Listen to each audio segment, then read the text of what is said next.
Voici des œuvres d'art d'un genre un peu particulier, de la sculpture sur fruits et légumes. Et non, vous ne rêvez pas, sous ces magnifiques réalisations se cachent des oranges, des mangues ou des pommes. Cet art incroyable vient d'Asie et il envahit la France, à tel point qu'il y a maintenant un concours au cœur de la Sologne. Nous sommes à Romorantin-Lanthenay.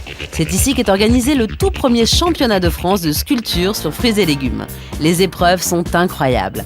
Décors de cocktails, corbeilles de fruits, sculptures sur cucurbitacées ou bouquets de centre de table et amuse-bouche. Toutes ces épreuves ont lieu sous les yeux du public médusé. C'est un travail d'artiste. Je suis en pleine admiration. À 18h, c'est terminé. Tour à tour, les concurrents sont acclamés, leur performance a duré des heures, ils sont sur les rotules. Le jury se retire pour délibérer. À la nuit tombée, les résultats sont proclamés. Le premier champion de France de sculpture sur fruits et légumes, c'est lui, Frédéric Jonot. Il est cuisinier et contient difficilement son émotion. Non, c'est fort. C'est fort. Je dédie ça à tous les concurrents parce qu'on est très solidaires. Si vous voulez faire comme Frédéric, suivez ses conseils. Bonjour. Et tout commence au marché de Rungis. Tu vas bien? Alors on va aller chercher des fruits et légumes. Pour devenir un as de la sculpture végétale, il faut se concentrer d'abord sur la couleur. Celle-là, elle est bien jaune, elle est jolie. Et puis, on va aller chercher une petite pastèque. Un peu perdu dans le dédale du plus grand marché du monde. Vous savez où sont les pastèques ce matin? Notre homme trouve enfin son bonheur. Regardez ça, si c'est pas beau, ça. Celle-là, elle est belle. Des couteaux, des scalpels, un travail de précision. Le secret, un peu d'adresse et beaucoup d'amour.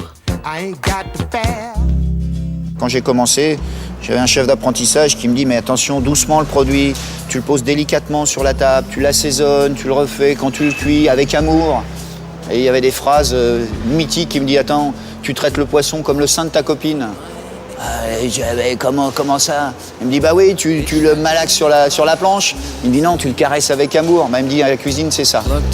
Regardez la finesse de son travail. Il transforme une vulgaire pastèque en une fleur délicate. Il n'a besoin que de quelques minutes pour réaliser cette performance qui ira décorer une table dans un grand restaurant. Si vous voulez arriver à ce résultat, il vous faudra vous entraîner pendant des années. Mais nous allons vous montrer une sculpture facile à faire par tous.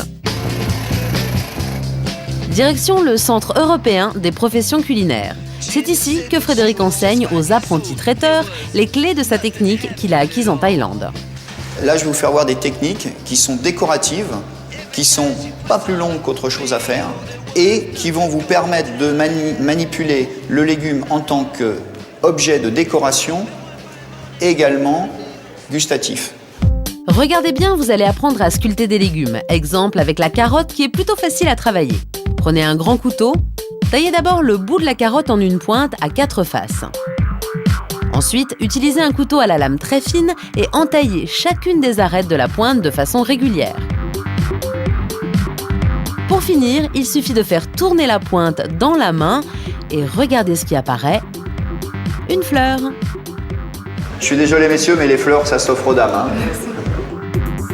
Les élèves découvrent une nouvelle vision de la décoration culinaire. Ils pourront ainsi répondre aux exigences de leurs futurs clients. Au restaurant, ça rajoute quelque chose sur une assiette et voilà, c'est toujours un plus, Voilà, maintenant c'est à vous de jouer. Sortez les couteaux et prenez-vous pour un artiste. Dans quelques années, vous arriverez peut-être au niveau de Frédéric et vous pourrez sculpter un potiron de 250 kg.